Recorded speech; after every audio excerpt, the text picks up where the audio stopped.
မြန်မာမျိုးသမီးတွေမညံ့ပါဘူးเนาะအဲ့တော့မိဖို့ကြောင့်နေရနေပြီးတော့ကျမတို့ဒီလုပ်ငန်းရှင်ဘက်တွေကိုကျမတို့ကူးပြီးတော့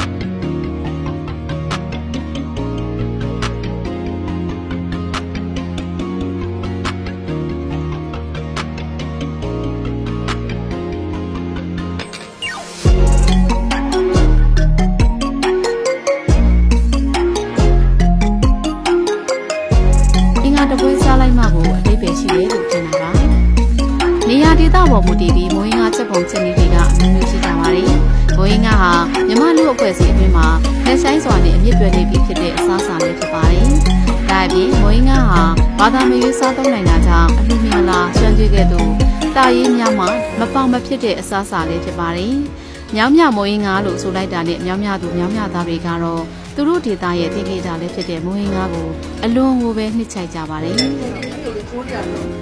ကောင်းကောင်း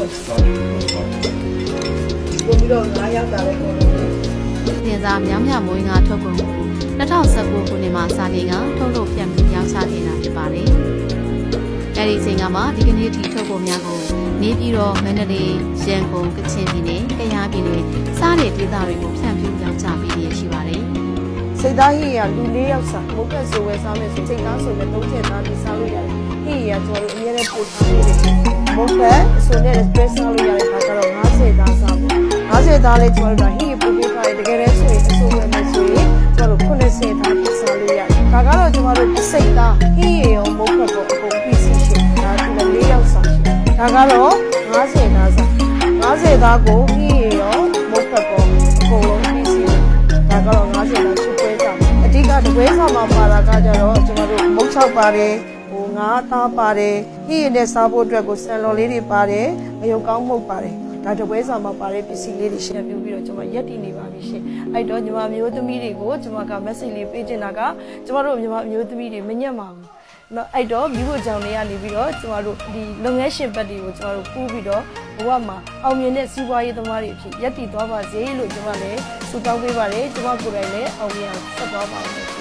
လုံလဝိရိယတို့ဖြင့်ကြိုးစားမှုတွေကြောင့်ဝါသနာပါရာချက်ပြုတ်လုပ်ကိုင်ရေးကျွဲလဲမြန်မာအတင်စားများများမွေးနာဟာ street market မှာ super market တို့တန်းလန်းလာပြီးမဝေးတော့တဲ့ကာလမှာတော့ဒီပါတင်ပို့နိုင်တဲ့မြန်မာရိုးရာအစားအစာဒေသထုတ်ကုန်တစ်ခုဖြစ်လာတော့မှာဖြစ်ကြောင်းပြင်ပြပေးနိုင်ရပါတယ်ရှင်